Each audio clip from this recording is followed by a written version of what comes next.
తెలంగాణ రాష్ట్ర మంత్రివర్గ సమావేశానికి ముహూర్తం ఖరారైంది. డిసెంబర్ 10న మధ్యాహ్నం 2 గంటలకు రాష్ట్ర కేబినెట్ సమావేశం నిర్వహించనున్నారు.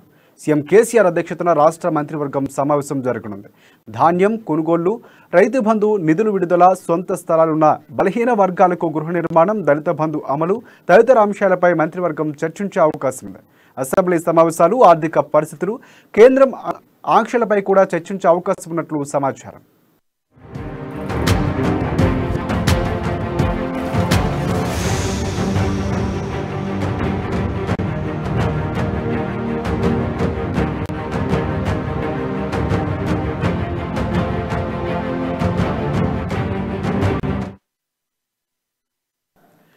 మరో 2 రోజుల్లో పార్లమెంటు శీతాకాల సమావేశాలు ప్రారంభం కానున్న నేపథ్యంలో టీఆర్ఎస్ ఎంపీలకు టీఆర్ఎస్ పార్టీ అధినేత సీఎం కేసీఆర్ దిశానిర్దేశం చేశారు.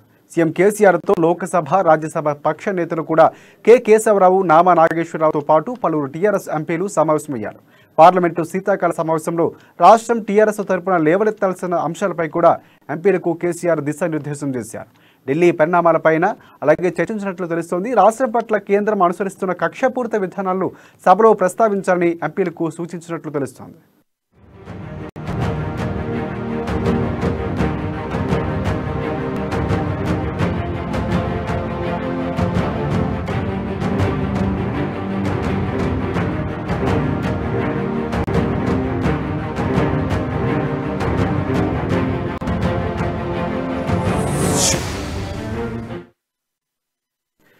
తెలంగాణ రాష్ట్ర మంత్రివర్గ సమావేశానికి ముహూర్తం ఖరారైంది. డిసెంబర్ 10న మధ్యాహ్నం 2 గంటలకు రాష్ట్ర కేబినెట్ సమావేశం నిర్వహించనున్నారు. సీఎం కేసీఆర్ అధ్యక్షతన రాష్ట్ర మంత్రివర్గం సమావేశం జరగనుంది.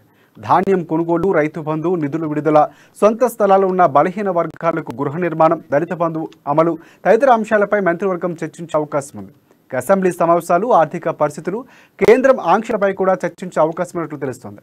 ఇక ఇదే అంశానికి సంబంధించి మరింత సమాచారాన్ని లైవ్లో అందించడానికి మా ప్రతినిధి ప్రణయ్ ఉన్నారు.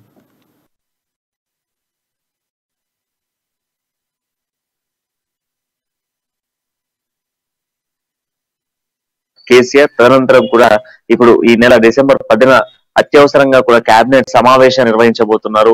ఈ కేబినెట్ సమావేశానికి ముహూర్తం ఖరారైందని చెప్పుకోవాలి.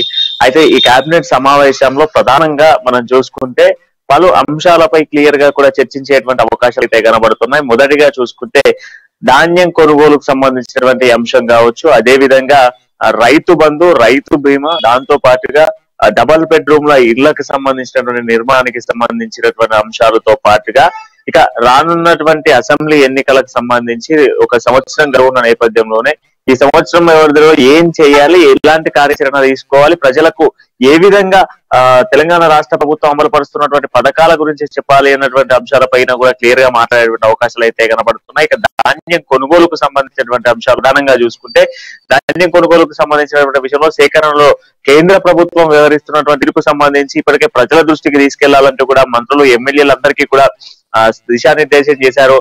ఆ తర్వాత ఇక మన తెలంగాణ రాష్ట్ర ప్రభుత్వం అమలు చేస్తున్నటువంటి రైతు బంధుకు సంబంధించి ఏ విధంగా అమలు చేస్తున్నారు, రైతాంగానికి ఏ విధంగా సహాయం చేయబోతుంది, తెలంగాణ రాష్ట్ర ప్రభుత్వం ఏ విధంగా సహాయం చేస్తుంది అన్నటువంటి అంశాలు కావచ్చు.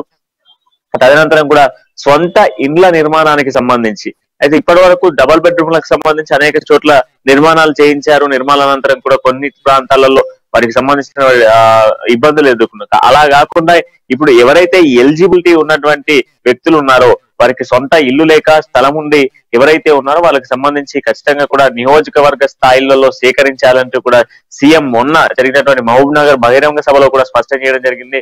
త్వరలోనే ప్రతి ఒక్కరికి కూడా ఇండ్లు కట్టుకునేందుకు ప్రభుత్వం నుంచి కూడా సహాయం అందుతుంది అంటూ కూడా బహిరంగ సభలో స్పష్టం చేయడం జరిగింది.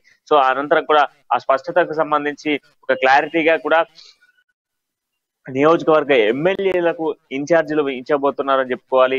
ప్రతి ఎమ్మెల్యేని కూడా ఆ యొక్క ఏరియాల్లో ఉన్నటువంటి వారి యొక్క ప్రాంతంలో, నియోజకవర్గాలలో ఎవరైతే ఎలిజిబిలిటీ ఉన్నటువంటి వారు ఉన్నారో వారికి సంబంధించి వాళ్ళ ఇండ్ల నిర్మాణానికి సంబంధించి ఆ ఇండ్లు కట్టుకునేటువంటి ఆ స్థలాన్ని క్రియేట్ చేసి ఆ స్థలం ఏదైతే ఉందో ఆ స్థలానికి సంబంధించి కావాల్సినటువంటి అన్ని సదుపాయాలు కావచ్చు, ప్రభుత్వం నుంచి వచ్చినటువంటి అందాల్సినటువంటి అన్ని స్కీమ్స్ అందే విధంగా చేయాలంటూ కూడా ఈ సమావేశంలో, కేబినెట్ సమావేశంలో చర్చించేటువంటి అవకాశాలు కనబడుతున్నాయి. ఇక ఆ తదనంతరం కూడా దళిత బంధుకు సంబంధించినటువంటి స్కీమ్ ఏదైతే అమలు చేశారో దళిత బంధుకు సంబంధించి కూడా ఎలిజిబిలిటీ కావచ్చు, అదేవిధంగా దళిత బంధుకు సంబంధించినటువంటి పలు స్కీమ్స్ ఇంకా ఎవరైనా ఉన్నారా, ఎలిజిబిలిటీ ఉన్నటువంటి వ్యక్తులు ఎవరున్నారు ఏంటి అన్నటువంటి వివరాలు సేకరించేతో పాటుగా నూతన పెన్షన్లకు సంబంధించి కావచ్చు, నూతన రేషన్ కార్డులకు సంబంధించి కావచ్చు, ఇట్లాంటి అంశాలు అయితే చర్చించేటువంటి అవకాశాలు ప్రధానంగా కనబడుతున్నాయి. ఇక దాంతో పాటుగా ఇప్పటికే నిరుద్యోగులకు సంబంధించి విద్యార్థులకు సీఎం కేసీఆర్ ఎప్పటికప్పుడు కూడా శుభవార్తలు ప్రకటిస్తున్నారు. ఇప్పటికే నోటిఫికేషన్ల వర్షాన్ని కురిపిస్తున్నారని చెప్పుకోవాలి.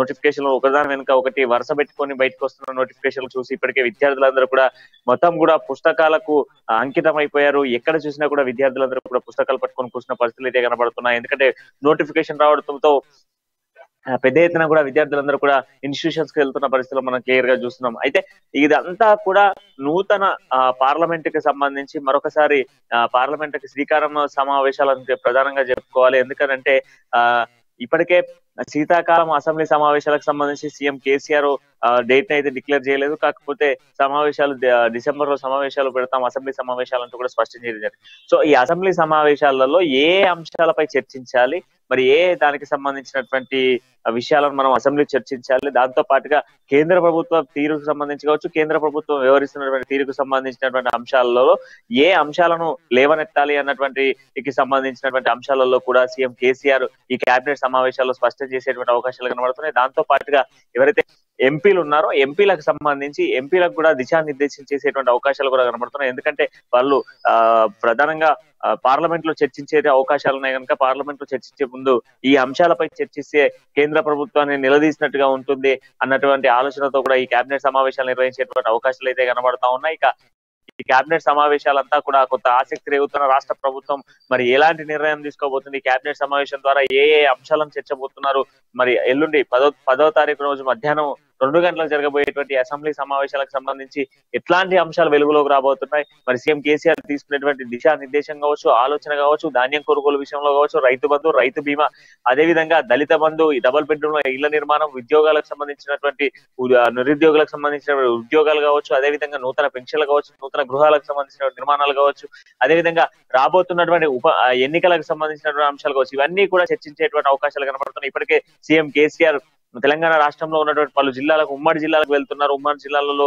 బహిరంగ సభలు నిర్వహిస్తున్నారు. మొన్న మహబూబ్ నగర్, రేపు జగిత్యాల, ఇలా ఒకటి వెనక రెండు ఒకదాని వెనక ఒకటి సీఎం కేసీఆర్ సభలు అయితే జరగబోతున్నాయి. ఈ సభలకు సంబంధించి కూడా ఏర్పాట్ల విషయం కావచ్చు, అదేవిధంగా స్థానికంగా ఉన్నటువంటి మంత్రులకు సంబంధించినటువంటి అంశాలు కావచ్చు, అదేవిధంగా ఇప్పటికిప్పుడు అసెంబ్లీ రద్దు చేసుకుని ఎన్నికలకు వెళ్తే 119 నియోజకవర్గాలకు సంబంధించిన పరిస్థితులకు సంబంధించి కావచ్చు, అదేవిధంగా దాదాపు ఒక 35 సీట్లు టీఆర్ఎస్ పార్టీ గెలిచేటువంటి అవకాశం ఉన్నప్పటికీ నేపథ్యంలో ఇక మిగతా ఉన్నటువంటి 35 సీట్లు ఏవైతే ఉన్నాయో 30 నుంచి 35 సీట్లలో గెలుస్తుంది. సో ఇంకో మరో 35 సీట్లకు సంబంధించి ఆ వాటిలలో కొంత స్పెషల్ ఇంటెన్షన్ తీసుకున్నట్లయితే ఆ సీట్లు కూడా గెలుస్తాయి. అంటే ఆల్మోస్ట్ 70 సీట్లు టీఆర్ఎస్ గెలిచినప్పటికీ కూడా మిగతా 40 సీట్లకు సంబంధించి ఈ 40 సీట్లకు సంబంధించి కొంత నియోజకవర్గ స్థాయిలలో కూడా మా స్థానిక మంత్రులను ఇన్ఛార్జెస్ గా పెట్టడం, దాంతో పాటుగా కొంత స్పెషల్ యాక్టివిటీస్ ని అక్కడ క్రియేట్ చేయడంతో పాటుగా అక్కడ ఉన్నటువంటి ప్రజానికానికి తెలంగాణ రాష్ట్ర ప్రభుత్వం ఇస్తున్నటువంటి పథకాలను చెప్పే విధంగా ఇవన్నిటిపైన కూడా చర్చించేటువంటి అవకాశాలు ప్రధానంగా కనబడతా ఉన్నాయి.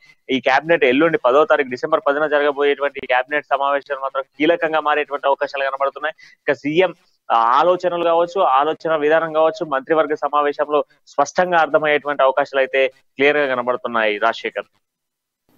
రైట్ ప్రణయ్, ఇటువంటి పరిస్థితి అంటే చూసుకుంటే కేసీఆర్ ఫామ్ హౌస్ కే పరిమితం అయిపోయారని విమర్శలు ఎదుర్కొంటున్నటువంటి నేపథ్యం నుంచి ఇప్పుడు వరుస భేటీలు, ఎక్కడికక్కడ వరుస సభల్లో పాల్గొంటున్నటువంటి పరిస్థితి. ఈ అంటే రాజకీయంగా చూసుకుంటే ఎన్నికలకు ఇప్పటి నుంచే సమాయత్తం అవుతూ అవి కూడా ఈ కేబినెట్లో చర్చించే అవకాశం కనిపిస్తుంది అంటారు. ఖచ్చితంగా రాజశేఖర్, ఎందుకంటే మొన్నటి వరకు ఎర్రబెల్లి ఫామ్ హౌస్ ఏదైతే ఉందో ఫామ్ హౌస్ కే అంకితమైనటువంటి సీఎం కేసీఆర్ అంటూ కూడా సీఎం కేసీఆర్ పై వచ్చినటువంటి ఆరోపణలు అందరూ మనం చూసాం. సో ఈ నేపథ్యంలో గత నెల రోజుల నుంచి మనం చూసుకుంటే సీఎం కేసీఆర్ అనర్గళికంగా కూడా భేటీలు నిర్వహిస్తున్నారు, ప్రగతి భవన్ లో సమావేశాలు నిర్వహిస్తున్నారు, తదనంతరం కూడా బహిరంగ సభలు, మొన్న నుంచి బహిరంగ సభలు నిర్వహించడము, కొన్ని జిల్లాలలో టూర్స్ పెట్టడం, ఇదంతా కూడా ఒక చూసుకుంటే ఇదంతా కూడా ఒక యాక్షన్ ప్లాన్ ముందస్తుకు వెళ్ళేటువంటి అవకాశాలు అయితే ఖచ్చితంగా కనబడతా ఉన్నాయి. శీతాకాలం సమావేశాలు, అసెంబ్లీ సమావేశాలు నిర్వహించిన అనంతరం కూడా అసెంబ్లీని రద్దు చేసేటువంటి ఆలోచన ఉన్న నేపథ్యంలోనే ఇవన్నీ కూడా స్కీమ్స్ బయటకు తీసుకురావడము, సీఎం కేసీఆర్ కొంత యాక్టివిటీ పెంచడము, ఈ ఫోకస్ అంతా కూడా రాష్ట్రంపై పెట్టడము. ఎందుకంటే ఇప్పటికే పలుమార్లు కూడా చెప్తున్నారు, మొన్నటికి మొన్న కూడా మహబూబ్ నగర్ లో జరిగినటువంటి బహిరంగ సభలో కూడా దేశ రాజకీయాల్లో ఏలుదామా అంటూ కూడా ప్రజల్ని ఆయన ప్రశ్నించడము, ప్రజల దగ్గర నుంచి సానుకూలమైనటువంటి స్పందనలు లభించడంతో ఖచ్చితంగా ఇంటికి గెలిచి బయట గెలవాలి అంటూ కూడా ఆయన ఒక మాట వ్యాఖ్యానం బయటకు వదలడము, అంటే ఇల్లు గెలిచిన తర్వాత బయట గెలవాలి అన్నటువంటి వ్యాఖ్యానం. అంటే ముందు తెలంగాణ రాష్ట్రంలో మొదటిగా కూడా ఎలక్షన్ వచ్చేటువంటి ఆలోచనల మేరకే ఇవన్నీ కూడా బయటికి తీసుకురాబోతున్నారు. శీతాకాలము ఈ సమావేశాల అనంతరం కూడా మార్చి ఏప్రిల్ మాసంలో అనంతరం కూడా ఎన్నికల కోడ్ వచ్చేటువంటి అవకాశాలు వచ్చే విధంగా ప్లాన్ చేస్తున్నట్టుగా కూడా స్పష్టంగా అర్థమవుతుంది. సో దానికోసమే ఇప్పుడు ప్రస్తుతం ఉన్నటువంటి మంత్రివర్గ సమావేశాన్ని, కేబినెట్ సమావేశాన్ని నిర్వహిస్తున్నారు. సో ఈ అత్యవసర కేబినెట్ సమావేశంలో జిల్లాలకు సంబంధించినటువంటి మంత్రులు కావచ్చు, ప్రజాప్రతినిధులు కావచ్చు, అదే విధంగా ఎవరైతే ఆ జిల్లాకి సంబంధించి టిఆర్ఎస్ పార్టీకి సంబంధించినటువంటి జిల్లా అధ్యక్షులు ఉన్నారో ఈ జిల్లా అధ్యక్షులతో కూడా కీలకమైనటువంటి అంశాలను చర్చించబోతున్నారు. ఇవన్నీ అంశాలు కూడా సీఎం కేసీఆర్ ఫామ్ హౌస్ నుంచి బయటికి అడుగుపెట్టి కొత్త అంశాన్ని, కొత్త విషయాలను తెరకు తీసుకురావడము. ఇప్పుడు కేంద్ర ప్రభుత్వం తీసుకొస్తున్నటువంటి ఫోర్స్ ఏదైతే ఉందో సిబిఐ, ఐటీ, ఈడీ, ఈ రైట్స్ అన్నిటినీ కూడా ఎలా లేవనెత్తకుండా బయటికి రాకుండా చేయాలి, ఆ రైట్స్ అన్ని కూడా దూరం కావాలి అంటే ఏం కావాలి, ఏం చేయాలి, ఎలా ముందుకు తీసుకెళ్లాలి, అంటే ప్రజలకు ఏ విధంగా తెలంగాణ రాష్ట్ర ప్రభుత్వాన్ని టిఆర్ఎస్ పార్టీకి సంబంధించినటువంటి ఆలోచనను ప్రజల్లో క్రియేట్ చేయాలి. సో ఇప్పుడు ఒకవేళ ఇప్పటికిప్పుడు ఎన్నికలు వచ్చినా కూడా ప్రజలు కాలు గుర్తును మరవకుండా ఓటేసే విధంగా ఏ విధంగా యాక్షన్ ప్లాన్ ఉండాలి, ఏ విధంగా కార్యాచరణ ఉండాలి అన్నటువంటి అంశాన్ని కూడా క్లియర్ గా చర్చించేటువంటి అవకాశాలు మాత్రం క్లియర్ గా కనబడుతున్నాయి. రాజశేఖర్ రైట్ ప్రణయ్, ఇప్పుడు ఇంకొకటి అంటే ఇప్పుడు బీజేపీ పార్టీ కూడా ఇప్పటికిప్పుడు ఎలక్షన్ వచ్చినా కూడా మేము సిద్ధంగానే ఉన్నాం, దానికి సంబంధించి ఆ విధంగానే ప్లాన్స్ కూడా చేసుకునే పరిస్థితి అని చెప్తున్నారు. ఒకవైపు ఐటీ, ఈడీ దాడులు మనం చూస్తున్నాం, దాడులు కూడా అంటే కవిత ఏదైతే ఇంకా ఈడీ సంబంధించి దాడి కూడా ఇంకా క్లియర్ కాని పరిస్థితి, ఇప్పుడు అది కూడా ఓవైపు నడుస్తున్న పరిస్థితి. మొత్తంగా ఈ అంశాలన్నీ కూడా ఇప్పుడు జరుగుతున్నటువంటి సమావేశ క్యాబినెట్లో చర్చించే అవకాశం ఉందంటారా? 100% చర్చించేటువంటి అవకాశాలు ఉన్నాయి రాజశేఖర్. ఎందుకంటే ఇప్పటికే తెలంగాణ రాష్ట్రంలో ఉన్నటువంటి టిఆర్ఎస్ పార్టీకి సంబంధించి ప్రధానంగా టిఆర్ఎస్ పార్టీకి సంబంధించినటువంటి మంత్రులు, ఎమ్మెల్యేలు, ప్రజాప్రతినిధులు, మంత్రులకు సంబంధించినటువంటి వాళ్ళపైనే మొన్నటికి మొన్న గంగుల కమలాకర్, తదనంతరం కూడా మనం చూసుకుంటే మొన్న మంత్రి మల్లారెడ్డికి సంబంధించి కావచ్చు, దాని తర్వాత అంతకు ముందు రమణకు సంబంధించి కావచ్చు, ఇలా టిఆర్ఎస్ పార్టీకి సంబంధించి టిఆర్ఎస్ పార్టీకి అనుసంధానంగా ఉన్నటువంటి కంపెనీస్ కావచ్చు, software companies, real estate companies, మిగతా ఏమైనా షోరూమ్స్, ఇవన్నీ కూడా టిఆర్ఎస్ పార్టీకి అనుసంధానంగా ఉన్నటువంటి వాటిపైనే ఫోర్స్ తీసుకురావడం మనం ప్రధానంగా చూస్తున్నాం. సో ఇప్పటికే బీజేపీ అనుసంధానమైనటువంటి ఈ సంస్థలు ఏవైతే ఉన్నాయో ఇవన్నీ కూడా బీజేపీకి అనుసంధానంగా ఉన్నాయంటూ కూడా టిఆర్ఎస్ పార్టీ ఆరోపిస్తూ సెంట్రల్ నుంచి ఫోర్స్ ను మొత్తం కూడా తెలంగాణ వైపు తిప్పడము, వరుసగా 3 నెలల నుంచి కూడా ఇటు సిబిఐ, ఐటీ, ఈడీ రైట్స్ అనేది కంటిన్యూస్ గా కూడా తెలంగాణపై జరగడము కొంత ఆసక్తిని రేపుతున్న పరిస్థితులు ప్రధానంగా చూసుకోవచ్చు. ఇక బీజేపీ కూడా చెప్తుంది ఇప్పటికిప్పుడు ఎన్నికలకు వచ్చినా కూడా మేము సిద్ధం అంటూ బీజేపీ చెప్తుంది. ఒకవేళ బీజేపీ ఇప్పటికిప్పుడు ఎన్నికలకు వస్తే వాళ్ళకి సంబంధించినటువంటి 119 నియోజకవర్గాలకు సంబంధించినటువంటి అభ్యర్థులను సెలెక్ట్ చేయడము, ఆ అభ్యర్థులను డిక్లేర్ చేయడంతో పాటుగా ఇప్పటికే అభ్యర్థులు ఉన్న నేపథ్యంలో వారిని యాక్టివిటీ పెంచడంతో పాటుగా కొన్ని నియోజకవర్గంలో వాళ్ళు గెలిచే ఛాన్సెస్ ఏవైతే ఉన్నాయో వాటిపైన స్పెషల్ ఫోకస్ పెట్టడము, దాంతో పాటుగా తెలంగాణ రాష్ట్ర ప్రభుత్వానికి సంబంధించి ఇప్పుడు ప్రభుత్వాన్ని ఫామ్ చేయాలి, నెక్స్ట్ టర్మ్ లో బీజేపీని ఫామ్ చేయాలి అన్నటువంటి ఆలోచనతో బీజేపీ ఒక యాక్షన్ ప్లాన్ తో ముందుకెళ్తుంది. సెంట్రల్ నుంచి కూడా కొన్ని కొత్త సిబిఐ, ఐటీ లాంటి సంస్థలను దించి దాంతో పాటు టిఆర్ఎస్ పార్టీని కొత్త కనుమరుగయ్యే విధంగా చేయాలి. టిఆర్ఎస్ చేస్తున్నటువంటి కుట్రపూరిత రాజకీయం కావచ్చు, కుటుంబ పాలన, అదే విధంగా టిఆర్ఎస్ ప్రభుత్వం ఇంటర్నల్ గా కనబడకుండా చేసేటువంటి ఏదైతే వ్యవహారాలు ఉన్నాయో అవన్నీ కూడా బట్టబయలు చేయాలి అంటూ కూడా బీజేపీ ఒక కంకణం కట్టుకునే ఒక యాక్షన్ ప్లాన్ ప్రకారమే బీజేపీ కుట్రపూరితంగానే సిబిఐ, ఐటీ, ఈడీ రైట్స్ ని చేపిస్తుంది అంటూ కూడా ఆరోపిస్తున్న మాటలో మనకు క్లియర్ గా కనబడతా ఉంది. అయితే ఇప్పటిదాకా మీరు అన్నటువంటి మాట ఏదైతే ఇప్పటికిప్పుడు ఎన్నికలు వస్తే బీజేపీ కూడా అన్ని స్థానాల్లో పోటీ చేసేటువంటి అవకాశాలు ఉన్నాయి, వాళ్ళు కూడా చేస్తారా అన్నటువంటి అంశం ఖచ్చితంగా కూడా బీజేపీ కూడా చేసేటువంటి ఛాన్సెస్ ఉంది. బీజేపీ చేసేటువంటి దాంతో పాటుగా ఎన్నికల సమయానికి ఆర్ఎస్ఎస్ లాంటి బృందాలు అందించడంతో పాటుగా ఈ ఏదైతే ఐటీ, ఈడీ రైట్స్ ని కొంత కలకలం రేపేటువంటి పరిస్థితులు కనబడుతున్నాయి. మరోవైపు ఇప్పుడు మీరు అన్నట్టుగా ఎమ్మెల్సీ కవితకు సంబంధించినటువంటి వివాదం అనేది కొనసాగుతా ఉంది. ఈ రోజు ఉదయం 11 గంటలకు ఎమ్మెల్సీ కవితకు సంబంధించినటువంటి ఒక క్లారిటీ అయితే రావాల్సింది. కవితకు సంబంధించి ఇప్పటి వరకు మనకు ఒక క్లారిటీ అయితే రాలేదు, ఎందుకంటే ఆమె రాసినటువంటి లేఖకు సంబంధించి రిటర్న్ రాకపోవడము, ఇవంతా కూడా ఒక యాక్షన్ ప్లాన్ నడుస్తుంది. ఇప్పుడే సీఎం కేసీఆర్ కేబినెట్ సమావేశం నిర్వహించడం, మరోవైపు మరింత ఫోర్స్ ను కూడా బీజేపీ తెలంగాణ వైపు దించడం, దాంతో పాటు డిసెంబర్ మాసంలో మరొకసారి మోదీ హైదరాబాద్ కు రాకపోవడం, తెలంగాణలో మరొకసారి పర్యటించబోతుంది. అంటే ఇదంతా కూడా కొంత బీజేపీ తెలంగాణలో సీట్ దక్కించుకోవడం కోసం, తెలంగాణలో గవర్నమెంట్ ఫామ్ చేయడం కోసం పూర్తి యాక్షన్ ప్లాన్ తో పాటుగా ఒక పర్ఫెక్ట్ గా ఢిల్లీ నుంచి ఒక యాక్షన్ ప్లాన్ సిద్ధం చేసుకుంటూ కూడా తెలంగాణ వైపు మరలుతుంది అని చెప్పుకోవచ్చు. ఎందుకంటే మొన్నటి వరకు కూడా ఎమ్మెల్యేల కొనుగోలు కేసు ఇప్పటికీ కూడా సీట్ అధికారుల చేతిలో ముందుకు వెళ్తుంది తెలంగాణ హైకోర్టులో అని చెప్పుకోవాలి. సో ఇదంతా కూడా ఒక ఎన్నికల పర్వాన్ని క్రియేట్ చేస్తున్నాయి. ఇక సంవత్సరం ఉంది ఎన్నికలకు అనుకునే లోపే ఎన్నికల మూమెంట్ నే క్రియేట్ చేసేసారని చెప్పుకోవాలి రాజశేఖర్.